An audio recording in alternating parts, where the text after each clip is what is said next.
BTS এর সবথেকে ছোট সদস্য জিয়ন জাংকুক তিনি বলেছে বাংলাদেশি মেয়েকে বিয়ে করতে চান।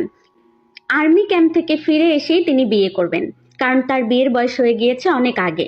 বিটিএস এর অন্যান্য 6 সদস্য বিয়ে করুক না করুক তাতে তার কোনো কিছু যায় আসে না, তবে সে বিয়ে করবে এটা তিনি কনফার্ম করেছেন। জাংকুক লুকিয়ে লুকিয়ে বাংলাদেশে এসেছিল একবার ফুচকা খাওয়ার জন্য। তখন তিনি সেখানে এসে একটি মেয়েকে পছন্দ করেছিল। তারপর থেকেই তিনি নির্ণয় করেন যে তিনি এসে সেই মেয়েটিকেই বিয়ে করবেন। জাংকুকের মতামত অনুসারে বাংলাদেশি মেয়েরা অনেক পরিমাণে টক্সিক হয়। এরা জামাইয়ের জন্য মাইর খেতেও পারে, মাইর দিতেও পারে, আর এই জিনিসটাই জাংকুকের অনেক বেশি ভালো লাগে। জাংকুক বলেছে যদি তার পরিবার বাংলাদেশি বউকে মেনে না নেয় তাহলে সে বাংলাদেশেই থেকে যাবে। হ্যাঁ, ঠিকই শুনেছেন, শ্বশুরের দেওয়া বাস চালিয়ে হলেও সে তার স্ত্রীকে খাওয়াবে। কিন্তু আমরা জাংকুকের কাছে জানতে চেয়েছিলাম যে আপনি যদি বাংলাদেশে থাকেন আপনাকে তো আর্মিরা ছিঁড়ে কুড়ে খাবে, তখন আপনি কি করবেন? জাংকুক বলেছিল আমি রাবনে বানাদে জোড়ির মতো